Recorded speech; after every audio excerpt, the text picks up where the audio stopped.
Oi gente, tudo bem? Eu vou falar sobre esse livro, Morro dos Ventos Uivantes, da escritora Emily Brontë. Esse livro foi escrito no século XIX e é um livro que, do início ao fim, ele traz muita violência, ele traz muita agressividade. Mas ao mesmo tempo, por trás de toda essa agressividade, ele traz um romance muito profundo, mas uma falta de entendimento, de diálogo, que em mim despertou muita angústia como leitora. Por outro lado, a autora, a Emily Brontë, ela conseguiu fazer algo que para mim foi surpreendente, porque eu senti em relação aos dois personagens principais sentimentos diferentes ao longo da leitura. Em relação ao Heathcliff, ele despertou em mim 4 sentimentos muito fortes, muito marcantes. E a Catherine, que é a outra personagem principal também, ela despertou em mim 3 sentimentos também, de uma maneira assim, muito visível.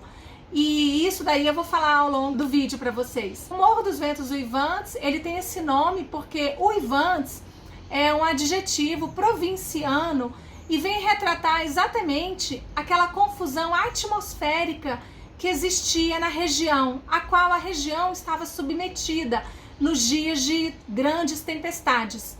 Então a casa se chama o Morro dos Ventos Uivantes e durante toda a leitura vai ser feita menção à questão do clima, do tempo, de como está o vento. Praticamente o livro todo vai ser a narrativa da governanta que sempre trabalhou no Morro dos Ventos Uivantes, contando para um senhor que é o inquilino em uma granja próxima à casa, sobre a família. Porque em um determinado momento, esse inquilino, ele se depara com o Morro dos Ventos Uivantes em uma noite de tempestade e ele precisa de abrigo. E ele acha as pessoas lá muito estranhas. Ele é recebido de uma maneira muito ríspida. E o dono da casa, que nesse momento é o Heathcliff, ele trata o inquilino de uma maneira muito hostil. E ele fica impressionado com isso. E ele pergunta para a governanta o que ela sabe daquela família, né? E ela fala que ela sabe de tudo, porque ela sempre trabalhou lá. Então a governanta vai contar para ele que há muitos anos atrás, né, quando o Heathcliff ainda era uma criancinha, ele foi levado para o Morro dos Ventos Uivantes pelo dono da casa, porque tudo começa com uma família que morava nessa casa, o pai, a mãe e 2 filhos pequenos, que eram o Hindley e a Catherine, e o pai sai para uma viagem a Liverpool. Quando ele volta dessa viagem, depois de alguns dias, ele volta carregando um grande embrulho.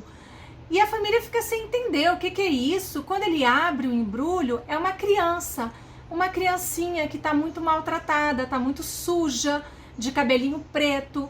E a família fica sem saber de onde veio, quem é a família. Mas o pai fala que ele vai ser tratado como um filho na casa, com todo o conforto. Pede para a governanta dar um banho nele, colocar roupas limpas e para ele dormir com os filhos dele. Enfim, era uma criancinha que ia ser praticamente adotada pela família, né? Com todo o amor e carinho. O dono da casa, ele gostava muito do menininho e dá o nome para ele de Heathcliff. E esse menino, ele começa a crescer, a brincar com os filhos dele. A Catherine, ela fica muito amiga dele. Começa aquela amizade de criança, muitas brincadeiras, e eles começam a ter um carinho muito especial um pelo outro, o que vai se tornar depois um grande amor entre os dois. Mas o irmão da Catherine, o Hindley, ele já não gostava muito do Heathcliff. Ele sempre estava falando uma coisa ou outra que maltratava, até que o dono da casa venha a falecer. E a partir do momento que ele morre, o Heathcliff, ele começa a ser tratado com muito descaso, de uma forma muito maldosa pelo irmão, pelo Hindley.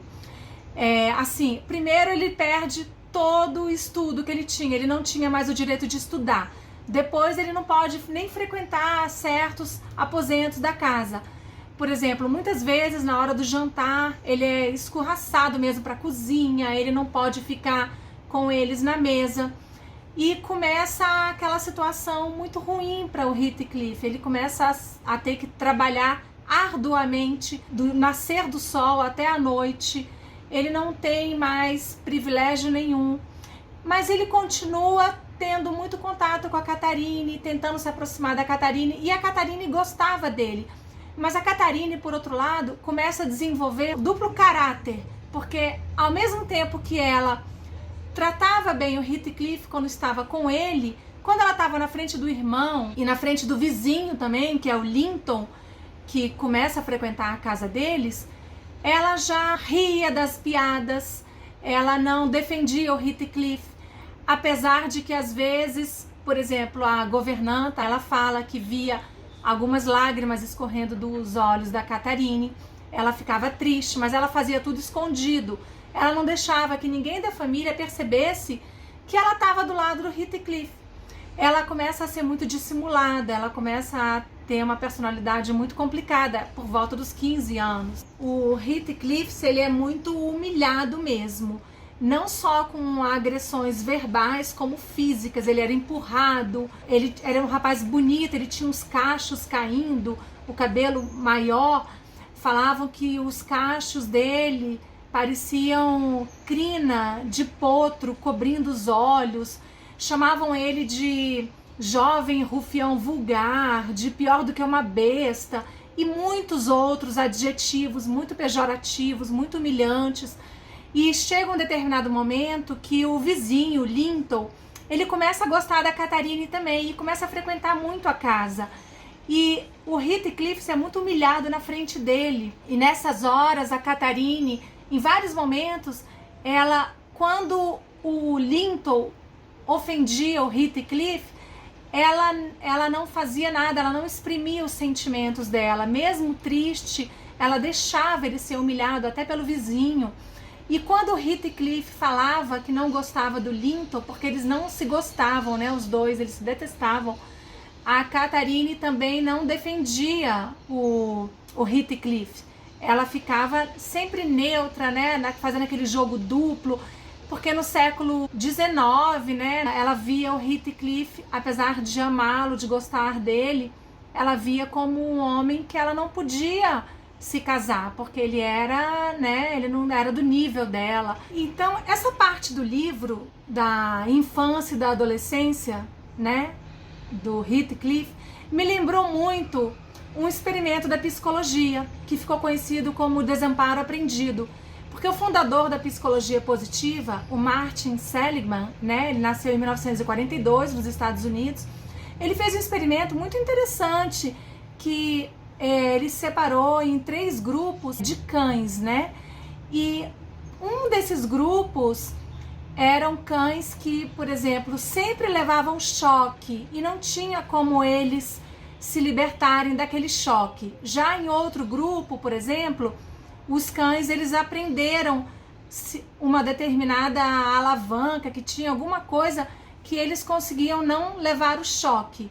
Mas depois, quando todos esses cães estavam juntos, mesmo no lugar, tendo a possibilidade de você mudar de posição e não levar o choque, aqueles cães que sempre levaram choque, que não tinham como escapar, eles nem tentaram não levar o choque. Então, assim, o Martin Seligman, ele chegou à conclusão com esse experimento que nas nossas vidas, quando a gente passa por situações de muito maltrato, de muita humilhação, que pode acontecer em diversos contextos, né? Mas acontece muito na infância, dentro às vezes da casa, da família, quando a pessoa é maltratada, ou em outra determinada situação.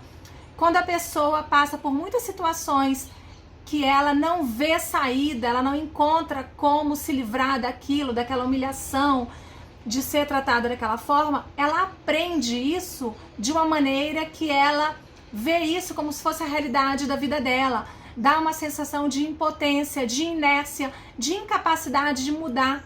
E nesse livro, em alguns momentos, nessa época que eles estavam ficando adolescentes, isso assim veio muito para mim, que o Heathcliff, ele estava habituado com aquilo e era como se aquilo fizesse parte da vida dele. E nesse momento é um momento de muita tristeza no livro, assim, eu como leitora, eu ficava assim, meu Deus, ele não vai conseguir se livrar disso, coitada dessa criança, né, desse menino, como uma pessoa é maltratada desse jeito. E aí eles vão crescendo e chega um momento que a governanta Nelly tá narrando, né, que ela teve uma conversa com a Catherine na cozinha, e a Catherine nessa hora, ela tava desabafando para a governanta e dizendo profundamente, pela primeira vez, os seus verdadeiros sentimentos. E ela falou que amava o Heathcliff, mas que ela jamais poderia se casar com ele, porque ele era uma pessoa que não tinha condições nenhuma. Ela não poderia viver com ele como esposa dele. E é a hora que ele escuta essa conversa. Ele escuta ela falando, não a conversa toda, ele escuta ela falando só da parte de ridicularizando ele, dizendo que ele não era uma pessoa capaz, não tinha as qualidades que ela precisava. E aí nessa hora ele foge, ele vai embora e ele passa 3 anos fora. Ele pega o cavalo, vai embora. A Catherine fica muito triste quando ele vai embora, procura ele, né, em volta do Morro dos Ventos Uivantes, e o Heathcliff vai retornar depois de 3 anos e ele volta com muito dinheiro. O livro não diz como ele ficou rico, mas enfim, ele volta muito rico. Quando ele volta, a Catherine já está casada com o Linton. Aí, gente, depois que o Heathcliff volta, praticamente ele vai se tornar o dono de toda a propriedade, porque a essa altura do campeonato, o Hindley já está passando por sérios problemas financeiros. Como a Catherine está casada com o Linton, o Heathcliff ele vai se aproximar da Isabella, da irmã do Linton, e durante esse contexto ele vai ter uma briga muito séria com o Linton também. O Linton proíbe a Catherine de ver o Heathcliff. A Catherine entra num estado assim mórbido, praticamente doentio, ela fica na cama, ela fica muito mal. E tem uma hora que o Heathcliff vai à casa dela escondido com a ajuda da Nelly, e ele vai praticamente conversar com a Catherine. E é a única parte do livro que os dois realmente trocam entre eles palavras de amor e declarações de amor. Porque antes, lá na adolescência, o Heathcliff já tinha se declarado para Catherine e ela não deu muita atenção para ele. Só que ela, pela primeira vez, ela vai falar aqui, já morrendo, ela fala para ele. Eu vou ler um trecho pequeno do que ela fala e do que ele fala. Ela fala assim: não descansarei em paz. Não lhe desejo um tormento maior do que o meu, Heathcliff. Apenas desejo que jamais nos separemos. E caso alguma palavra minha venha a angustiá-lo daqui em diante, pense que eu sinto a mesma angústia embaixo da terra. E por amor a mim, perdoe-me. Venha cá e ajoelhe-se outra vez. Você jamais em sua vida me fez mal. E ele fala para ela, é muito lindo o que ele fala para ela. Ele fala: por que você me desprezou? Por que traiu seu próprio coração, Cat? Nem tenho uma palavra de conforto sequer. Você merece isso. Você matou a si mesma. Sim, você pode até me beijar e chorar e arrancar de mim meus beijos e lágrimas. Eles vão ser sua ruína, sua danação. Você me amou. Então, que direito tem você de me abandonar? Que direito? Responda-me. Pela atração débil que sentia por Linton? Porque nem a infelicidade e a degradação, nem a morte, nem nada que Deus ou Satanás pudesse infligir poderia ter nos separado. Mas você, por livre e espontânea vontade, separou-nos. Tanto pior para mim, que sou forte. Quero eu viver? Você, por acaso, gostaria de viver com sua alma na sepultura? Perdoe-lhe pelo que você me fez. Eu amo a minha assassina, mas não a sua. Como posso? Então ele praticamente disse para ela que com a morte dela, a alma dele vai para a sepultura junto com ela. E que ele perdoa a assassina dele, só a dele. Mas ele não perdoa a assassina dela, que tirou ela dele e que foi ela própria. Que ele quer dizer para ela que ela própria está se matando. Então essa parte é assim, eu achei muito bonita mesmo, mas depois disso eu não posso falar aqui porque vai ser muito spoiler para vocês. Então, em relação ao Heathcliff, o primeiro sentimento que veio a mim foi o sentimento de pena, né, de compaixão, porque ele foi uma criança extremamente pisoteada naquela casa, e mesmo depois da morte do dono da casa, que a vontade dele era que o Heathcliff fosse bem tratado, ainda assim os filhos não obedeceram ao que o pai queria, não fizeram prevalecer a vontade do pai. E então isso dá na gente um sentimento de muito assim, de pena mesmo por ele, né, pelo Heathcliff. Depois veio para mim o sentimento de admiração, quando ele foge da casa, quando ele vai embora, ele pega o cavalo dele e some dali. Porque apesar dele ter ficado chateado com aquilo que a Catherine havia falado, que ele ouviu, é a primeira vez no livro que você vê ter nele um pouquinho de amor próprio e da vontade de colocá-lo em primeiro lugar. Então ele vai embora porque ele não quer mais estar naquele lugar que ele só estava sofrendo, né? Então isso foi muito bom, eu fiquei feliz nessa parte. Depois veio para mim o sentimento assim, ele volta, ele quer se vingar. Você fica assim, com aquela coisa da vingança, mas você ainda entende um pouco, como leitor, você entende porque como o Hindley tinha feito muito mal para ele quer tipo descontar, quer pagar na mesma moeda, apesar da vingança não ser um sentimento que a gente deve cultivar, né? O ideal seria resolver as coisas conversando, com diálogo, né? Colocando as cartas na mesa. É a forma que ele encontra naquele momento e você ainda aceita, tá? Ele quer fazer justiça. Só que aí depois vem um sentimento de raiva, de ódio com o Heathcliff, que vai crescendo. À medida que o livro vai caminhando, o sentimento vai ficando ainda maior. Ele se torna um verdadeiro monstro, porque ele não só se vinga do Hindley, como ele quer se vingar de outras pessoas. E o ódio dele sai pipocando por todos os lados. Então ele vai se vingar do filho do Hindley, do Areton, ele vai se vingar da própria Isabela, ele trata a Isabela muito mal, ela se casa com ele e ela é extremamente infeliz, é um casamento de violência, de agressividade. Depois ele vai se vingar da filha da Catherine, que tem o mesmo nome dela, né, a Cat, ela tem um filho com o Linton. O Heathcliff vai se vingar da Catherine e ele vai se vingar, por incrível que pareça, do próprio filho dele, o filho que ele teve com a Isabela. Então, assim, aí não dá para aceitar. Você começa a ter ódio do Heathcliff e o ódio vai até o final. Então, mas assim, todos os 4 sentimentos foram muito fortes, sabe? Então, em relação a Catherine, eu não consegui desenvolver sentimento bom por ela, não. Os 3 sentimentos que eu tive foram negativos. Primeiro, na infância dela, ela era uma menina muito mimada, muito mal educada, ela não respeitava muito o pai dela. Em várias situações, você vê aquele olhar dissimulado para o próprio pai, e então é aquela coisa de ser uma menina meio chata na infância. Depois, eu senti raiva por ela não expressar o que ela sentia verdadeiramente. Aquele fingimento, né, na frente do Heathcliff de um jeito, nas costas dele de outra forma, e isso me incomodou um pouco. Depois eu tive por ela o sentimento de uma mulher fraca, porque ela vem se casar com um homem que ela não amava, e acabou que isso daí se espalhou, a infelicidade para todo mundo, né? Todo mundo foi infeliz. É isso, gente, eu vou ficando por aqui. Espero que vocês tenham gostado das breves considerações que eu trouxe. Tá bom? A gente vai se falando até o próximo vídeo. Um beijinho para todos!